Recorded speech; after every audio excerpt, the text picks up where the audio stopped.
flute players.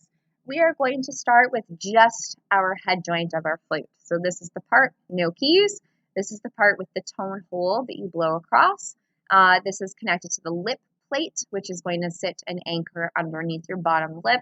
And then the open side of our flute, where all of our keys would normally be connected to, is going to be off to our right.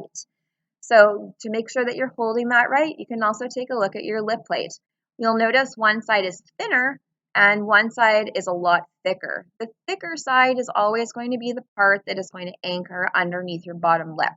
So to make sure that you're holding your flute the right direction, always take a look at that and make sure that the thicker side of that lip plate is always facing towards you, because that's what's going to anchor underneath that bottom lip. Open side of your head joint is always going to be on your right. So make sure that you've got your head joint facing the right way before you start to try these exercises. I'm going to show you a few tricks about how to make a sound, or if you're having trouble making a sound, some little things that you can try at home or even at the start of class, just to make sure that you're working on building all those muscles and trying to get the right feel for when you're actually making a sound. I always like to make a joke too and say that the flute fairy sometimes will come and visit you magically one night, and then the next day at school, all of a sudden you're able to play the flute and make a sound. So it does happen. So if you are feeling a little bit discouraged or a little bit frustrated and you're trying to make a sound but nothing's really working for you yet, it will happen, I promise. So when you're working on this, I would suggest just working on your head joint and trying to create that solid sound there first before you're worrying about adding your fingers and all of your keys to play different notes. So I'll work on your head joint stuff first, get a really good sound on that, and then you can add that to the rest of your flute, because that'll make that much easier later on. Okay, so first thing you're going to do is you're going to anchor your flute under your bottom lip. It actually needs to physically touch. There's no space. It's not floating out in the open and I have to kind of find where my flute is. It's anchored there. That's going to be the first place of support for my flute. So that's actually going to help hold my flute. It's going to be anchored here. So I'm holding it with my hands when I've got my keys connected, but here is going to be your first spot where your flute is going to be anchored for support.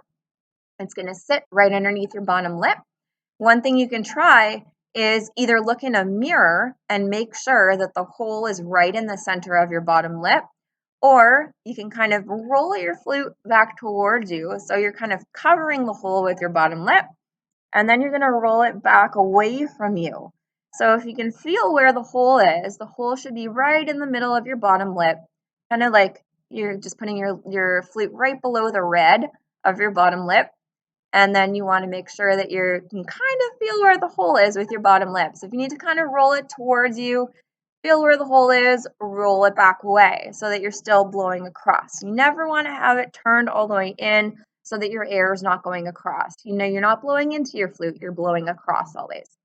Okay, easiest thing to do is take the palm of your right hand, cover up the end of your head joint that's open.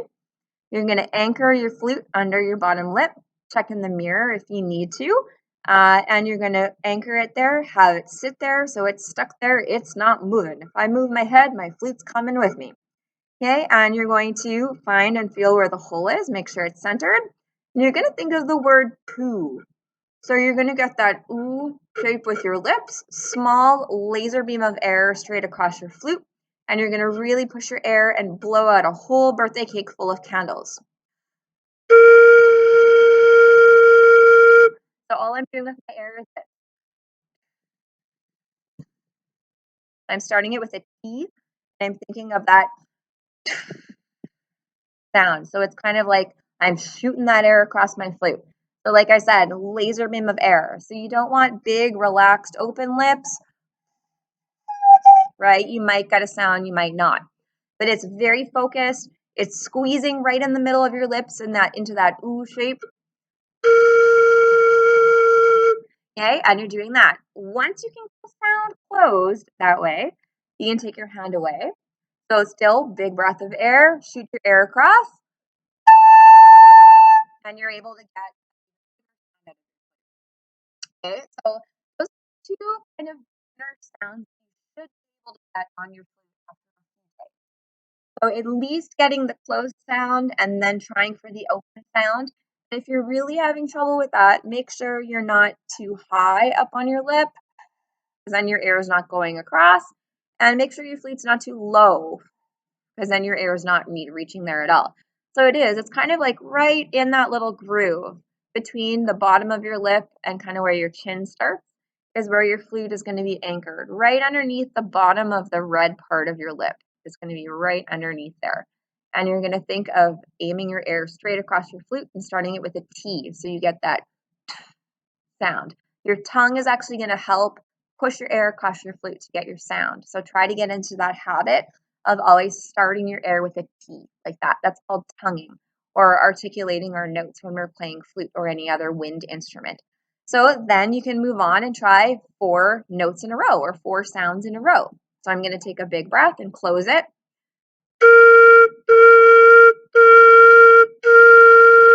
So I'm doing this.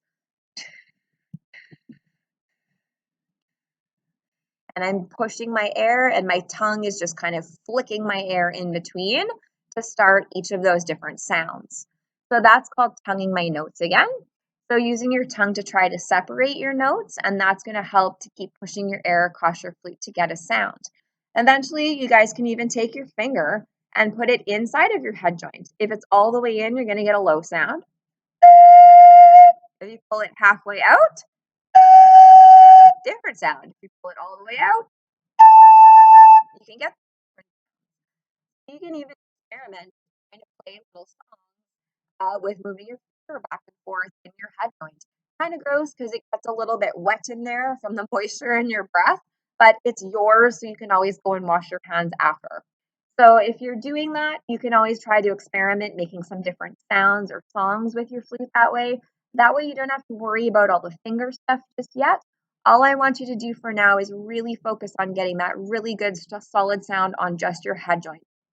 You can even hear when I'm talking, you can kind of hear some flute sounds in there as well. That's telling me that my flute is lined up properly, so that if I go to play, then I'm going to get a nice big sound. Always use more air than you think you need. So taking that big full breath, really pushing that air to create wind across your flute. Kind of like you got a paper airplane here and you're trying to launch it all the way across the room. Okay, that's a little bit about flute. If you're having trouble, please come and see me. I'd be happy to help you line stuff up, but hopefully that helps a little bit. Good luck.